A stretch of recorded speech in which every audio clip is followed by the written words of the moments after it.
Hello, everyone. My name is Bobby Dyer, and I'm the editor of Community Rec Magazine. Thanks so much for taking the time to attend today's webinar.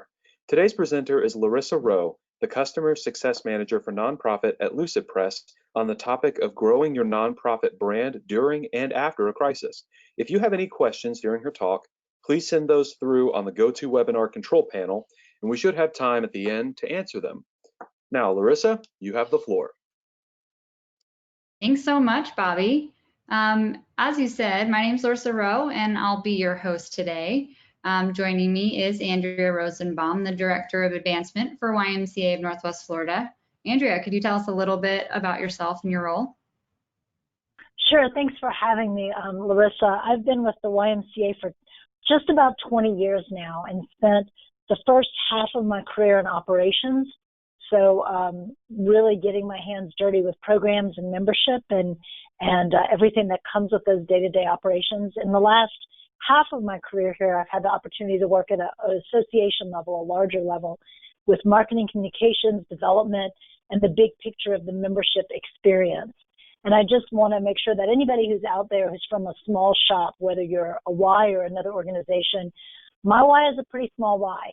So there are plenty of nonprofits that might have a person who's solely devoted to Marcom or a whole department. And I'm really used to working in a space where that's one part of what I do and really having to be agile and flexible. So if you're here and that's you, I think that this is really going to be good for you, that you might be able to pick up some things that you can use even if you are really in a small shop and how you can be more effective and more efficient. Wonderful. Thanks so much, Andrea. We're glad you're here with us and are going to share your experience.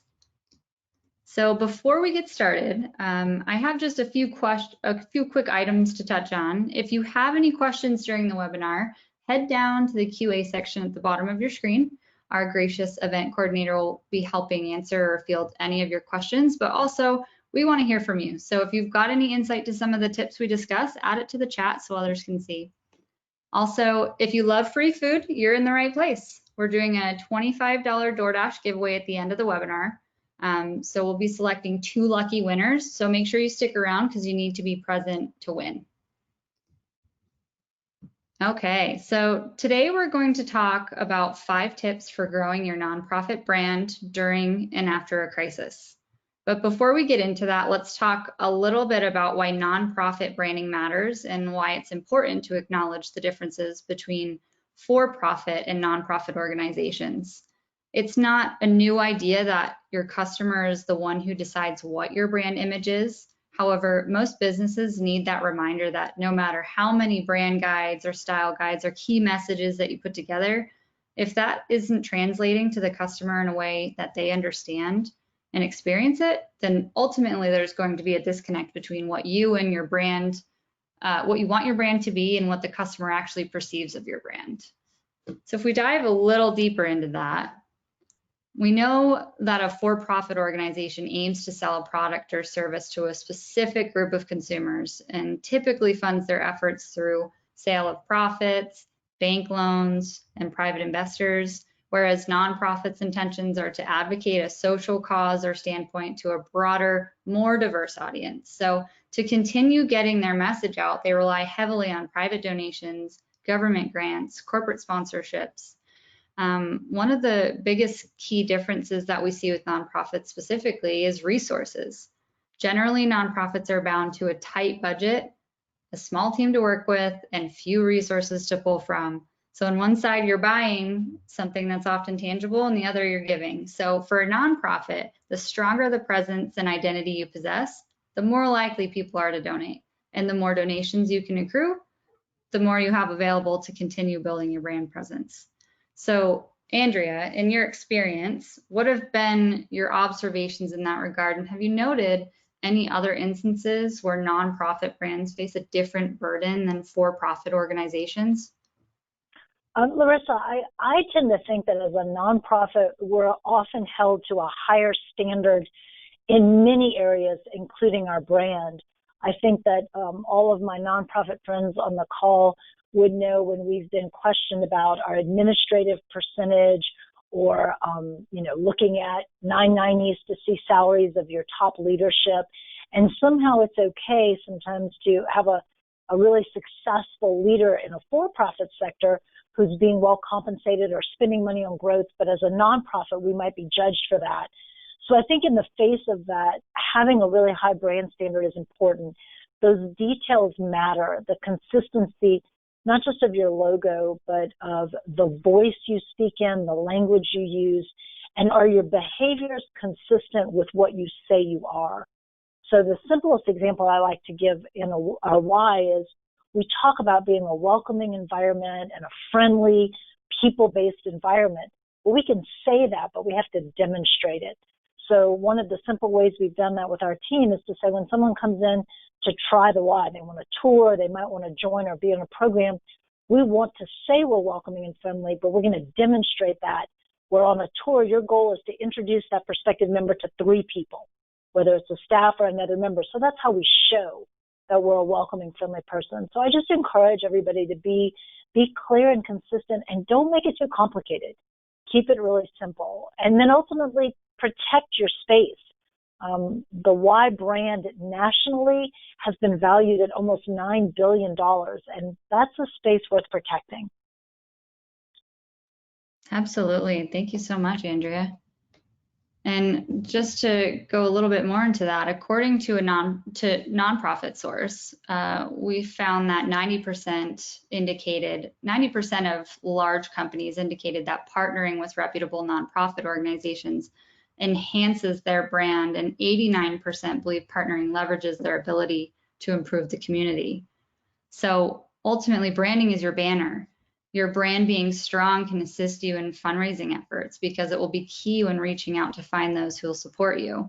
But secondly, embrace your own uniqueness. Identity really helps tell a nonprofit's story.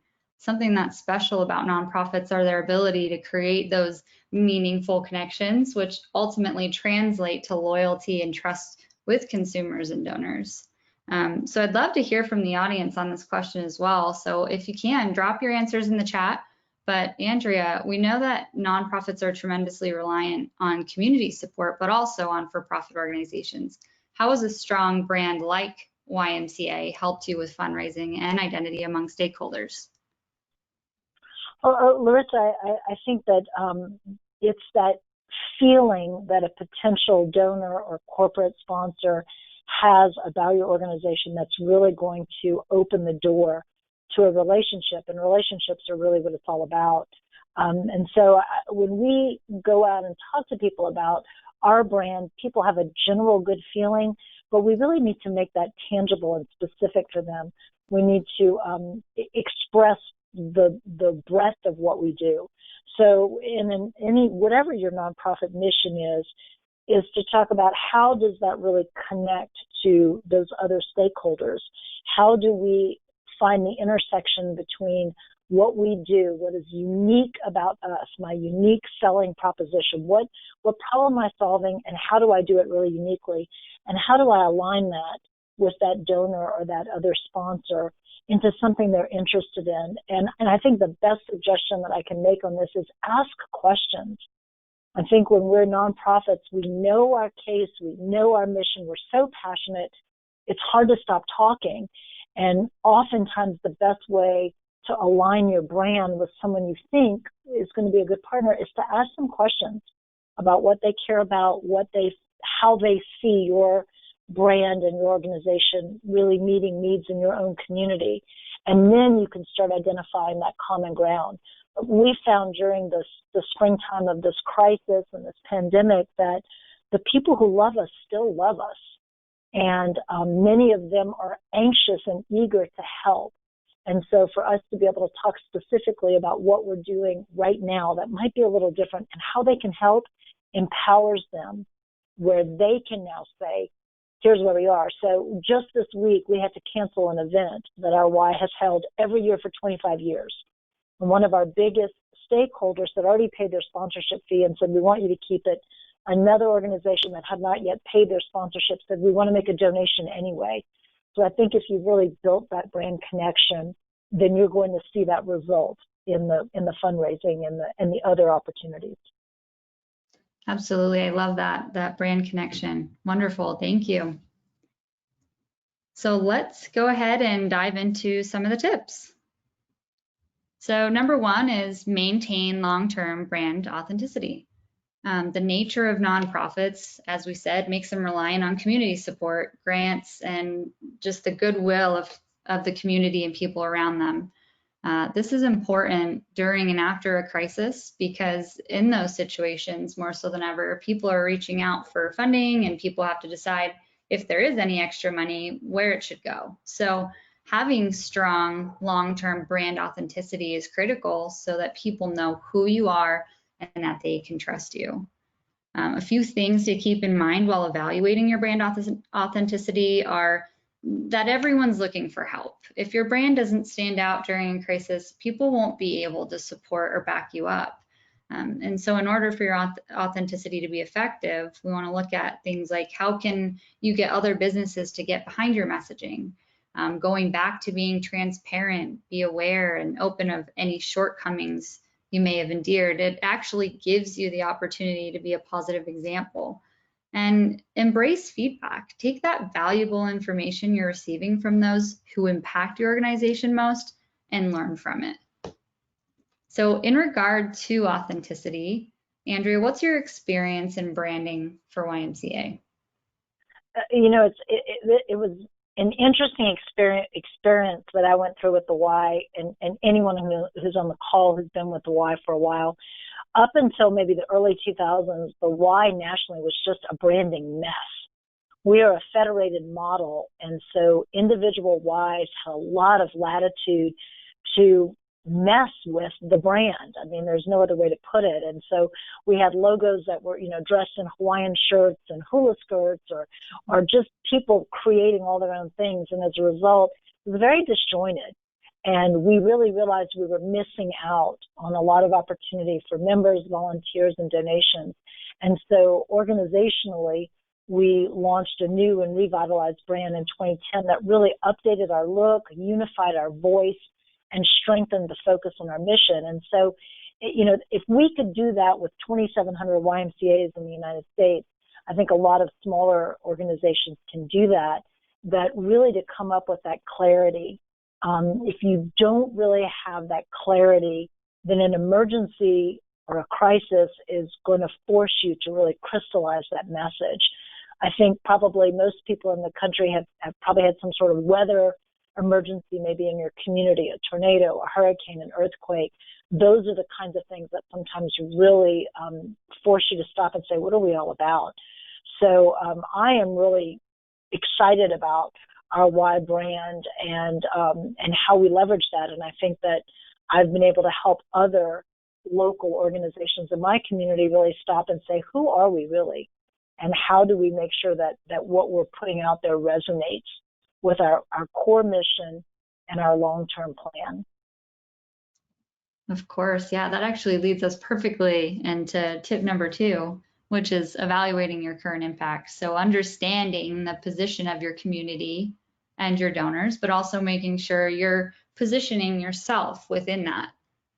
As a nonprofit, you have to understand what the motivations and beliefs are of your community, since that's where a lot of your support comes from. So making sure your brand and mission aligns with that while keeping within the larger core brand values. You know, do you work in a community that's laid off dozens or hundreds of people, or in a community that's been hit by a natural disaster? These factors are going to impact how you move forward with your brand and how you reach out to offer and ask for support. Is it easy to understand why your nonprofit matters, or do donors, program participants, or volunteers clearly understand what you're working towards? Does your brand values reflect your mission? Are your current donors and volunteers a reflection of your target audience? Are you using software and tech platforms that actually uplift your efforts, or is it actually prohibiting you? Having a clear understanding and a measurable impact translates into a clear, memorable experience, as well as more donations or grant opportunities. So by evaluating your current impact, you can build a strong brand strategy. Andrea, in your experience, how has your community impact shifted over time? And Furthermore, related to our current economic situation, what did you do to readjust when COVID hit? Yeah, Larissa, I think for a long time, anybody who's been in nonprofit work for a long time will probably tell you that back in the day, we could just kind of have these sort of rosy stories about, gosh, what we think and sort of gloss over, simplify, maybe oversimplify. Wow, this organization A, organization B, is that they're doing good work. We know they're doing good work, and so we're going to support them. But I think that in today's world, where everyone's walking around with a computer and a video camera in their pocket, people expect a little more. So I think we have to have a pretty good balance of data and stories, both the quantitative and the qualitative. If you're a nonprofit out there that's not measuring your impact, I would say that's probably the single best starting place. Now I have a very lengthy multi-tab spreadsheet where I document on an annual basis what we do, and I put it into numbers. So our brand includes 3 areas: healthy living, youth development, social responsibility.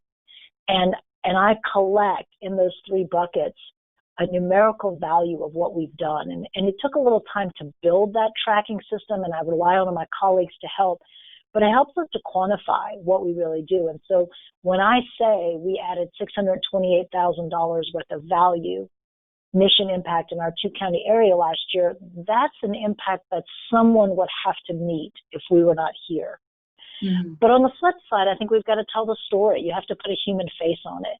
So just this week, one of my staff brought me a story of a teenager who's in the foster system who came to us and wanted to become a lifeguard. And we were able to sponsor her, to pay for her lifeguard training course here at the Y, to give her a skill that she can now turn into a job that's really needed in my community. I mean, I'm in Pensacola, Florida. There's water everywhere. Lifeguards are always in high demand. So here's this great story. So there's a face to the numbers. And I think that really balancing those numbers and those stories are good. And in this current time, I think every time we're ready to put a message out, it's probably good to step back and say, how does this resonate against what people are really dealing with? I think one of the worst things we can do right now is to kind of be tone deaf to the music that's playing in your local community. And so the timing and the exact wording is really, really important. And sometimes step out of your box. Those of us who put messages out there, we know that message. We see that message. We think it's great. We think it's perfect. Sometimes we need to ask for an outsider to say, how does this strike you right now? And is this going to somehow resonate in the wrong way, where people are going to say, wow, this nonprofit really doesn't understand what's really happening? Absolutely. And I love that you said step out of your box. It's like you were reading my mind. So tip number 3, we get into add additional value to your community. And for me, this is where you may have to put on additional or new hats. According to an article that I recently read from the Bridge Fan Group, they basically say you need to build bigger bridges during times of need.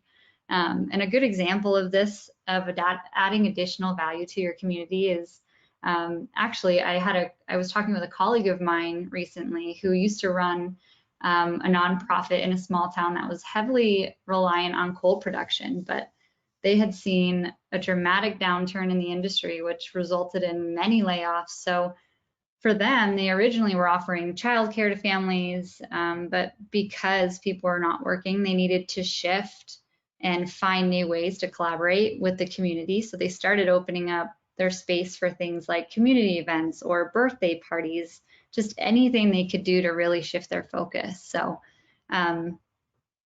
adding additional value to your community is extremely important during a time of crisis. And I do want to also put out there, a crisis isn't just, what we're currently going through with the pandemic. It can be anything at any time. It could be a natural disaster, anything along those lines. So, but things to keep in mind, you just want to make sure, how can you be competitive as a nonprofit?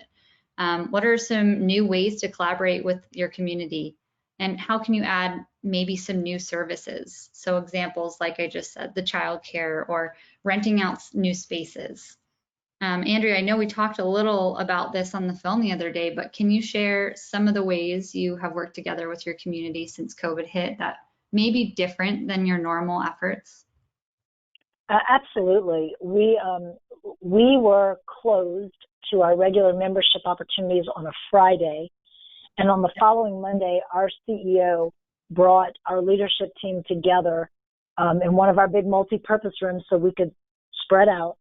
And he said, we're not leaving here until we really evaluate what is needed out there and what can we do now?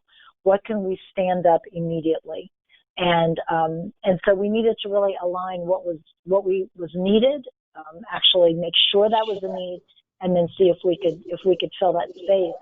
And so we did what many wives did and offered emergency childcare. Schools had shut down, to first responders and healthcare professionals in our community. That was an immediate need. But we also got a little creative. We had a small fleet of vans that we had just recently acquired from a grant, and those vans were really going to be used, were being used to transport children in our programs. But what we learned was that our friends at the Council on Aging were losing a lot of their Meals on Wheels drivers. A lot of those drivers were not able to get out. They were themselves a little older. They were going back home.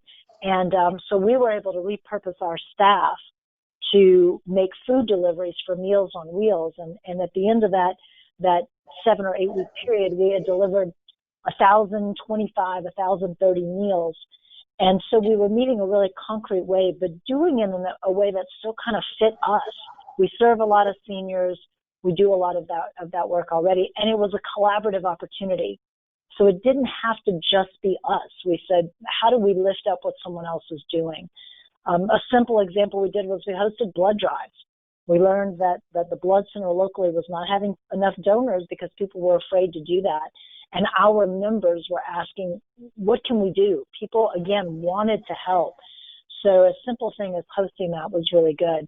Just this past weekend, we brought together a couple of our lifeguards, some small groups of lifeguards, teams of 4 or 5, in a little lifeguard competition. And it was really fun. There were no spectators. There was, it was a really simple event, but it was a chance to just say, how can we do something that will lift up our team and create a little bit of positive energy when so much has been canceled? So I think, sometimes you have to take that little side step. It's still within your scope, but being a little creative. I mean, the reality is not every nonprofit is going to survive this current crisis, just as many other businesses are going to struggle. So the group, those of us who are going to be okay, are those of us who are going to be very highly adaptable and creative. And that's what I would suggest people. Be brave. Be brave. I love that. Be brave. And so with adapting in mind, it's also really important to look at marketing content that's being produced now, especially during uncertain times. So how is your nonprofit going to differentiate your content from all of the jumble out there, right? We found 72% of organizations are producing significantly more content than they did a year ago. So we need to find a creative way to, differentiate that. And so tip number 4 is find new ways to get your messaging out. So now that you have a new message or a new impact, how do you get it out? A huge shift right now that we're seeing is the switch to a digital world. Digital platforms are just more accessible to everyone, especially during a time like COVID when people are spending most of their time at home. As we see COVID ramping back up and the possibility of another shutdown, there may be more of a need for this than ever. So rely more on social media and web published documents and get creative.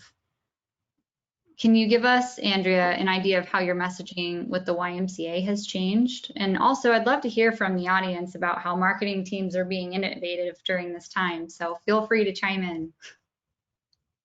Larissa, I think that we don't have a formal team, and anybody who's on the call who's in a small shop, I'm sure you can identify with that. So I had to kind of create a team, especially during this time, of people who were a little maybe not, this was not their primary role, but who had a skill or an interest. So someone on our Welcome Center was just really good with Instagram.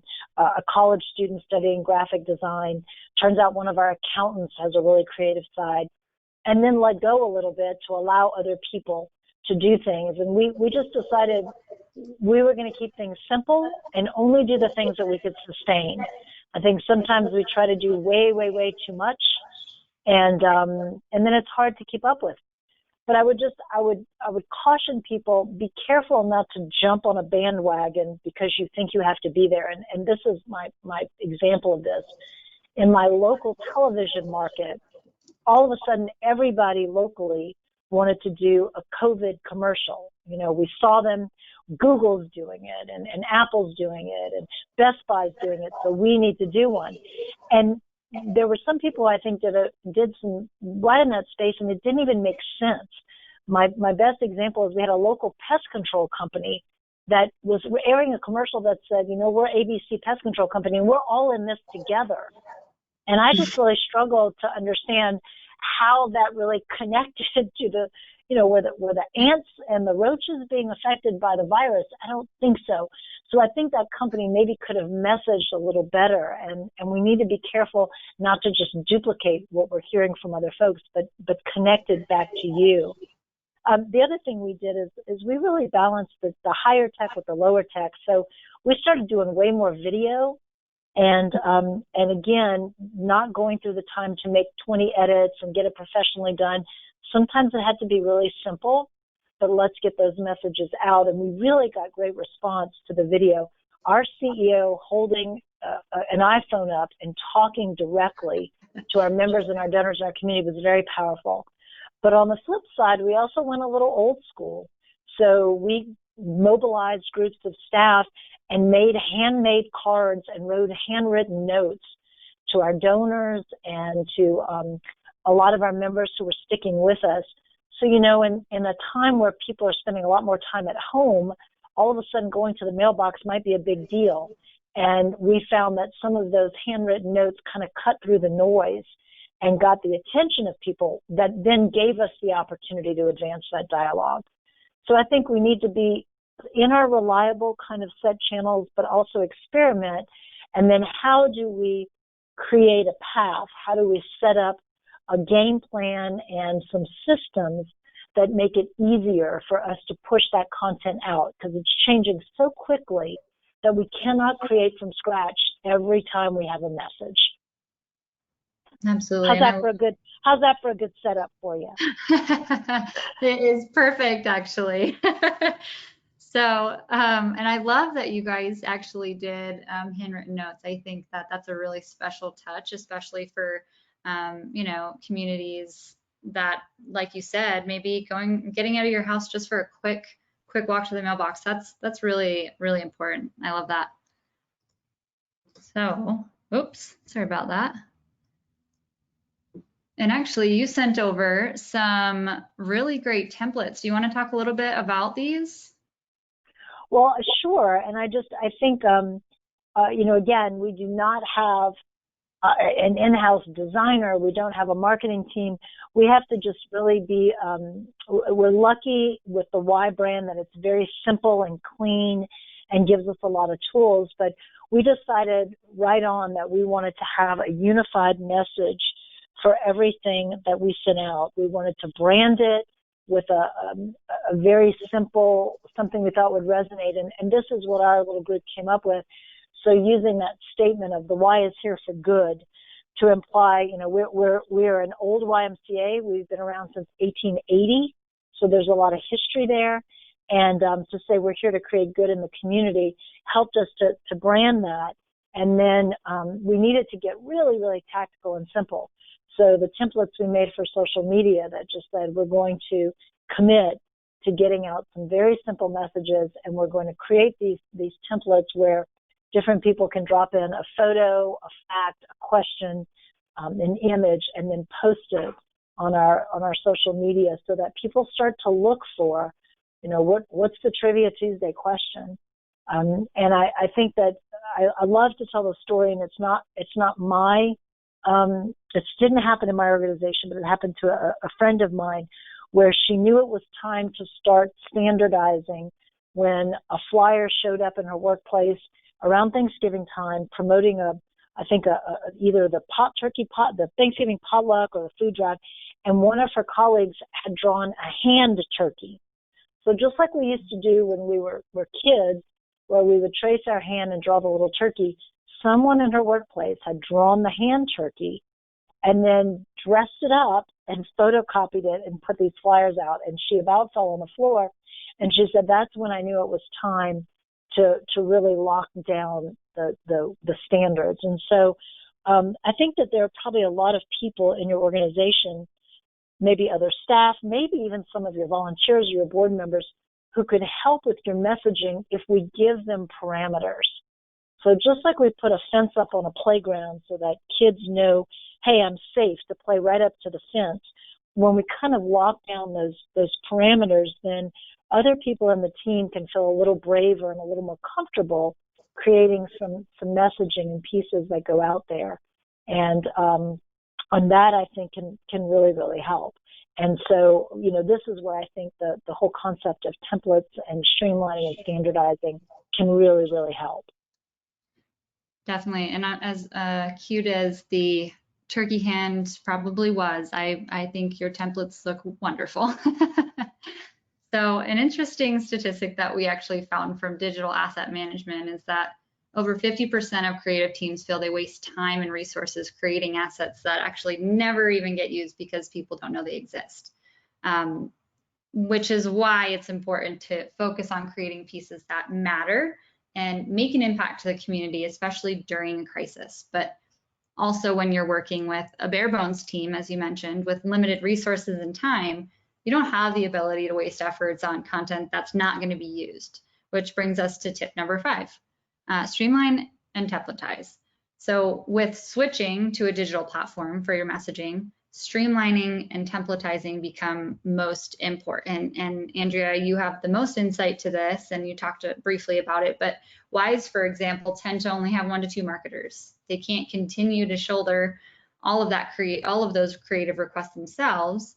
And so the value of creating templates and building out a marketing plan is significant to day-to-day workflow and reach during especially a post-crisis event. By streamlining and templatizing your collateral, you can actually reduce the workload on an already understaffed and overworked group. And so it's time for a poll real quick. How are you in the audience templatizing your materials right now? Give you a couple seconds. Let's see. Either PowerPoint, Word, or Publisher, LucidPress, other, or maybe you're not templatizing them at all.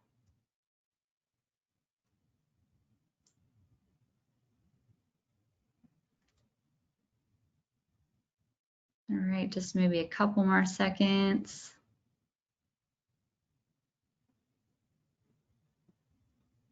Let's go ahead and close it down.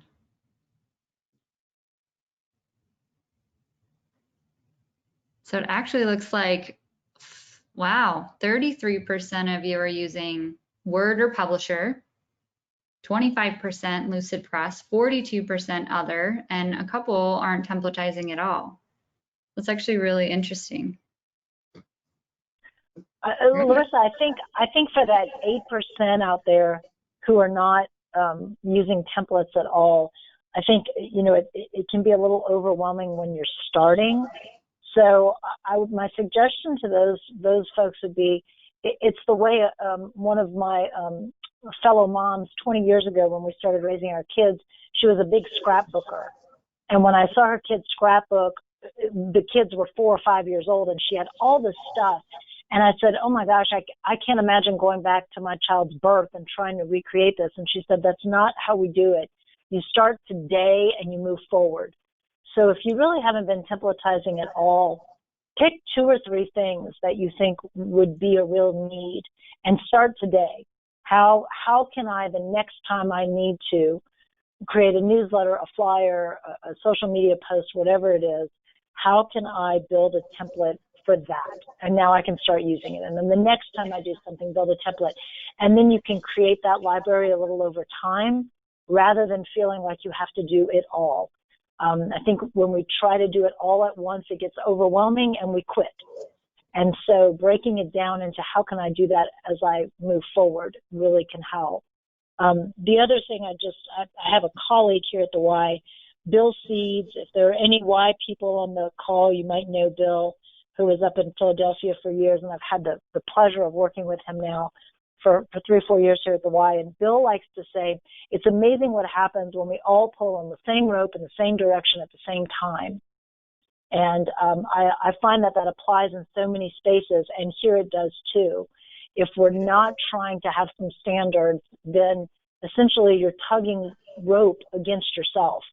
And so if we really do get those parameters set, then you get everybody pulling on the same rope in the same direction at the same time, and it becomes so much easier.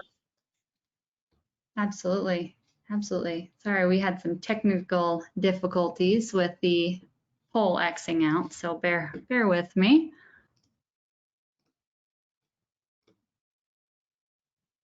Okay, and we'll get back into that where we left off. Great.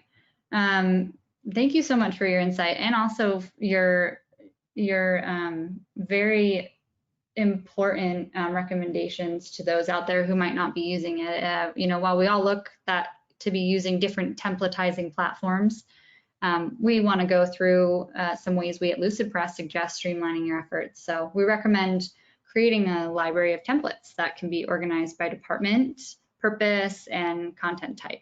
But one thing you don't want to do, like you said, is overwhelm folks with endless assets.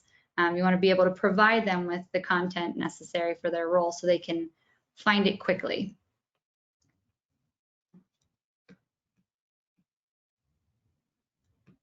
No? Bear with me, my pointer does not want to work right now. Apologies for that. And then in terms of content locking, consistent template locking consistency is key. So by locking down elements within your template that you don't want to move or change, you're able to share out collateral while maintaining brand consistency. And then in addition to locking down specific elements, it's important to allow for some customization, whether it's just changing contact information or headshots, template titles.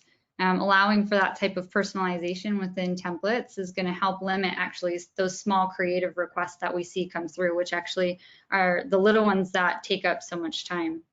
And lastly, it's important to establish brand guidelines. The last thing you want is rogue fonts and colors on your collateral. And if you don't have the ability through your templating program to limit your users to just your brand text styles, fonts or colors, then it's really important that folks within your organization are aware of your brand guidelines. And so with that, the last question that I have for you, Andrea, it's also one that I'd love, if possible, to hear from the audience as well. How has templatizing helped you, especially with a small marketing team? I think it helps to alleviate a little of the stress that comes when you're trying to get a consistent look and feel and message. It really empowers. You know, I think a lot of us in nonprofits are in the organization we're in because we're passionate about the cause and the work that we do. So if you have people in your organization who have that passion, when we create the templates and the standards and we give them the tools, then they can translate their passion into a usable, useful item. And so, you know, when they get that brainstorm and they're trying to turn something around quickly, instead of coming maybe to your doorstep, they can do, and maybe they can't get 100%, but I have people who can get 90% of the way there on their own. And then all I'm doing is doing a once over and sending it out the door. And that just, it helps us to really mobilize those people who are passionate and energetic to lobby for what they're doing. And I think that then there's that consistency in the mind of your supporters. So the people you serve, the people who volunteer for you, the people who give to you, then know for sure, I know that that's that organization. It looks like them, it sounds like them, it feels like them. And we don't have to worry about the random hand turkeys, which are absolutely adorable when your kindergartner brings them home, but really don't have a place in our professional world. Agreed, absolutely. Well, if you guys actually, if anyone in the audience found this tip number 5 useful and you do want to learn more, you might be interested in our next Lunch and Learn webinar that's actually led by our Director of Marketing, Garrett Justice. He'll be going over some best practices of brand templating within Lucid Press. At this time, I'm going to put up some takeaways from the tips we've gone over and just give some time for Q&A. So if you've got some questions for Andrea, go ahead and drop them in the chat box. And furthermore, let us know which tip you found most helpful. Or on the other end, what do you have the greatest challenge with?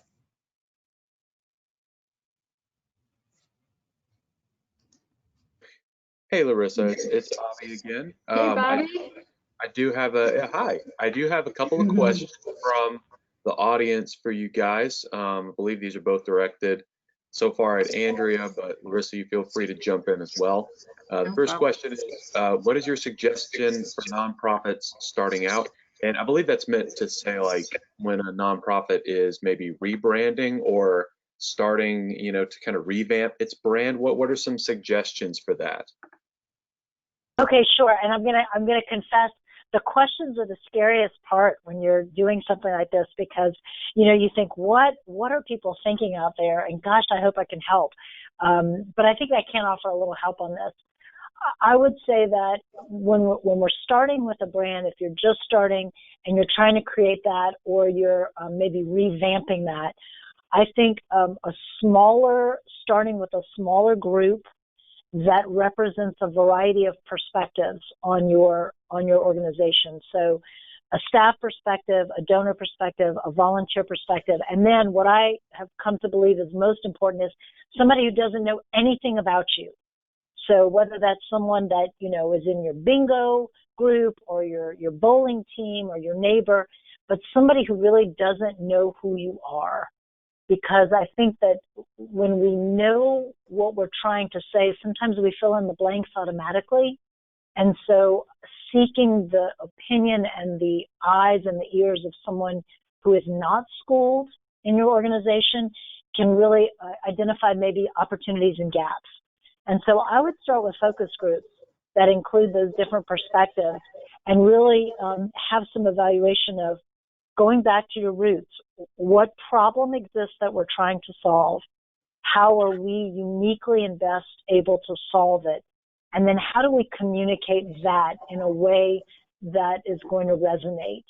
And once you've got that basic feel, and then if you're going to turn to someone to more professionally help you create a logo and a brand palette, I also think that we in our community, and again, I'm in Pensacola, Florida.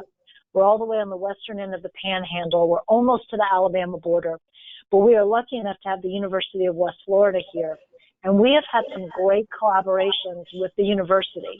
Oftentimes, if you're really, you don't have a big budget, going to that kind of a resource, we've had some great projects that have come out of graduate level and even undergraduate teams to help us move along some of that messaging. And then once you've got that baseline, test it.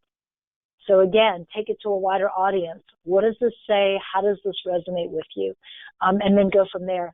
I think it can be a little overwhelming again.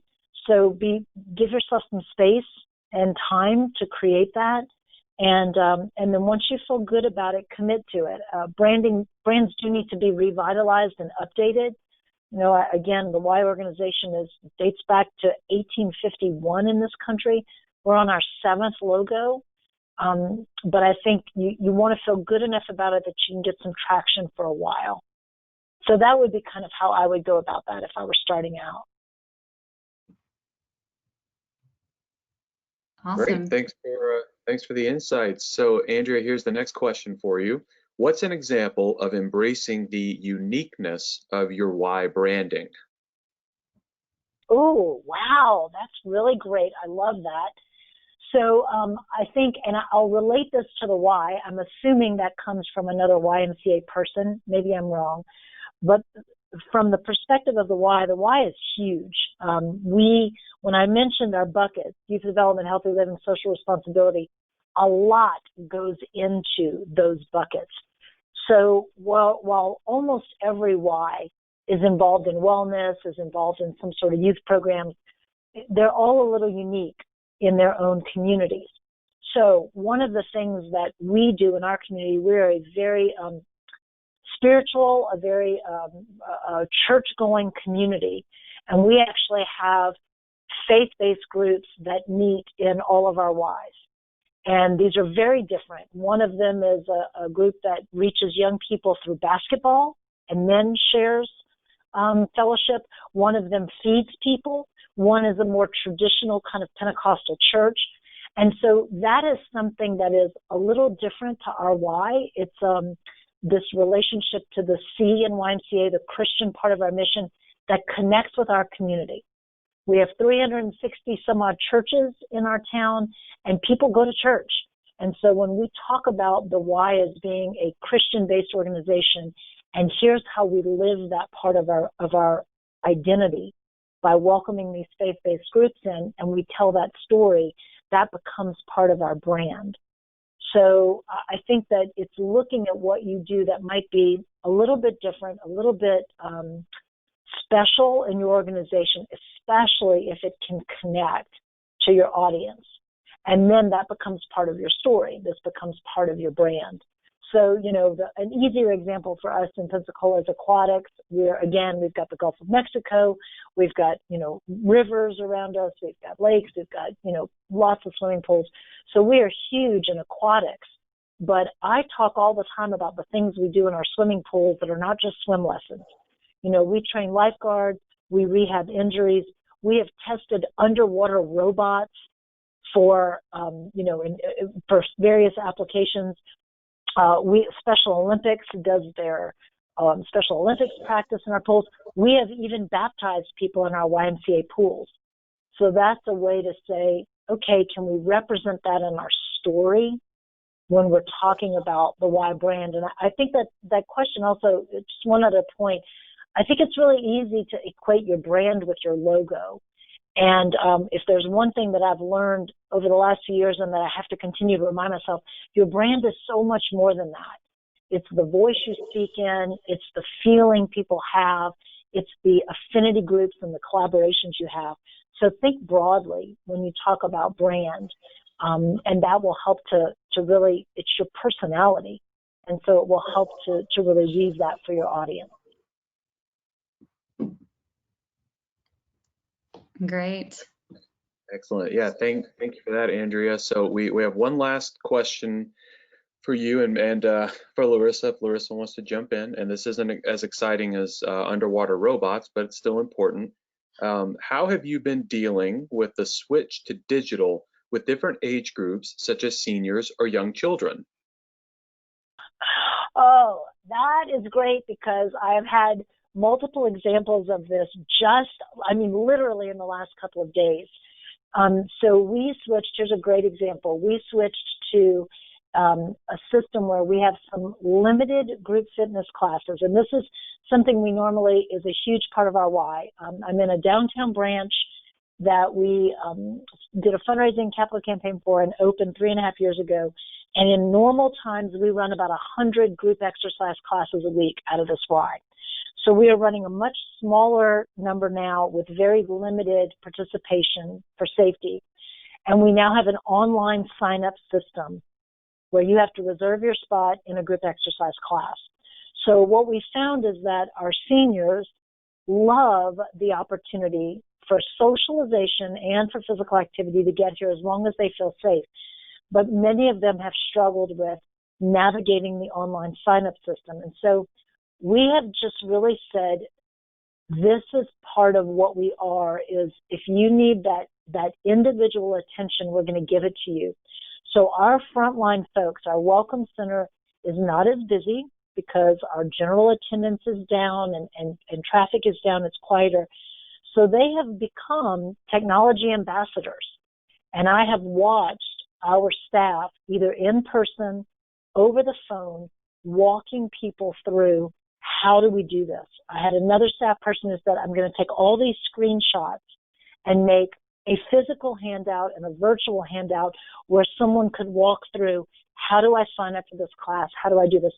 We had a senior who came in yesterday who was trying to get better with Facebook because we're doing so much with Facebook. And one of our staff sat down with him and his phone and helped him get his Facebook account updated and LinkedIn and taught him some basics. So that's a little out of the scope of what we would normally do, because normally we wouldn't have time for that. But right now we have a little more time. And so we are really doing that kind of individual attention. And, I know one of our seniors just a few days ago was so grateful. She came back to this 21-year-old staff member and said, I can't believe you took 10 minutes to take me through that. Thank you so much. Well, that individual member is a longtime member. She's an influencer of her peer group, and she's a donor. And so I think that extra little bit of time is going to be huge. On the flip side, with our kids, we are putting a lot of eggs into a basket of a little extra staffing in our summer camp and our out of school or after school. And we actually are submitting a grant to beef up computer learning labs and staffing to be able to bridge the gap for the kids. We know that a meaningful number, our estimates are about 1 in 4 kids who are in our program don't have access to technology at home. So the Y might be the only place that they get it.